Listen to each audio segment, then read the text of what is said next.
Money credit नाम chapter हमने complete कर लिया है और अब मैं इसका एक एक करके सब बच्चों से ओवरव्यू लूंगा। यहाँ पर ऋषभ नाम से बच्चा हमारे पास है जो इस चैप्टर का पूरा पूरा ओवरव्यू देगा। ठीक है बेटा, स्टार्ट करो।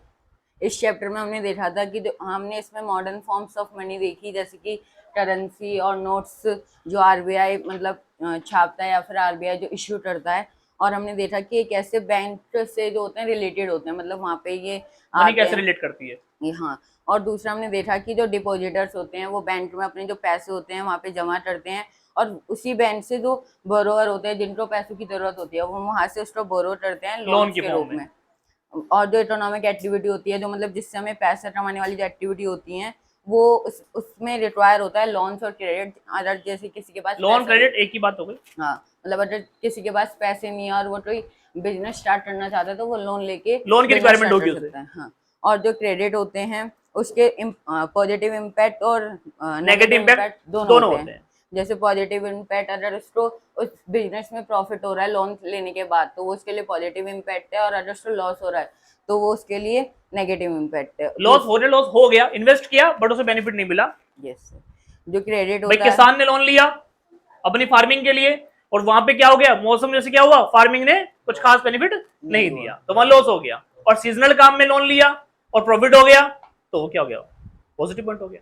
जो क्रेडिट होता है वो अलग अलग वैरायटी में मतलब अवेलेबल होता है, और जैसे कि वो फॉर्मल सोर्सेस और इनफॉर्मल सोर्सेस दोनों में अवेलेबल होता है। फॉर्मल सोर्सेस में बैंक्स आते हैं, और इनफॉर्मल में जैसे कि रिलेटिव्स में या फिर जो मनी लेंडर्स होते हैं उनसे जमींदार हो गए। यस, जो टर्म्स ऑफ क्रेडिट होती हैं वो भी अलग अलग होती हैं फॉर्मल और इनफॉर्मल लेंडर्स में। जैसे आजकल जो है मतलब जो रिचर हाउस होल्ड होते हैं, जो पढ़े लिखे होते हैं या फिर जिनके पास जो पैसा होता है, वो फॉर्मल सोर्सेज से लेते हैं क्योंकि उनके पास डॉक्यूमेंट्स भी होते हैं और कोलैटरल वगैरह भी होता है। They can fulfill all the conditions of the banks. तो वो फॉर्मल सोर्सेज से लेना वो प्रेफर करते हैं। और जो पुअर होते हैं, जो मतलब पढ़े लिखे भी नहीं होते या फिर उनके पास डॉक्यूमेंट्स नहीं होते, कंडीशन पूरी नहीं हो पाती, जैसे पैन कार्ड हो गया, आधार कार्ड हो गया और भी स्टेटमेंट हो गई बैंक की, और उनको इसके बारे में नॉलेज भी नहीं होती है, तो वो इनफॉर्मल सोर्सेज उनको यही नहीं पता लोन लेने का प्रोसीजर क्या होता है, तो वो ले ही नहीं पाते बेचारे। They are not able to get the loan from the bank basically. Yes, तो वो उसमें क्रेडिट नहीं ले पाते, इनफॉर्मल सोर्सेज से लेते हैं वो। इसलिए जरूरी है कि जो इनफॉर्मल सेक्टर है वो हर जगह इशू हो, और इनफॉर्मली फॉर्मल सेक्टर हर जगह इशू हो, और पुअर पीपल को भी उनके बारे में बताया जाए कि वहाँ से लोन कैसे लेते हैं। मेजोरिटी में जो लोन मिले वो कहाँ से मिले, फॉर्मल सेक्टर से मिले, क्योंकि वहाँ पे कम इंटरेस्ट रेट में भी लोन मिलता है, और वो उनके लिए और कंडीशन भी लगभग आपके हिसाब से भी हो सकती हैं। जो टाइम इन ड्यूरेशन होती है रीपे करने की वो भी अलग होती है।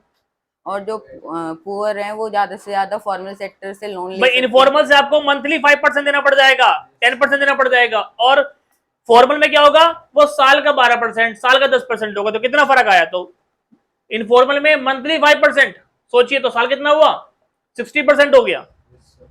और फॉर्मल में क्या हो गया, ईयरली क्या हो जाएगा 10%, तो मंथली तो 1% भी नहीं बैठ रहा। क्लियर हुआ। और ये दोनों जो स्टेप्स हैं ये जरूरी हैं डेवलपमेंट के लिए। बहुत अच्छे बेटा, वेरी गुड, थैंक यू बेटा।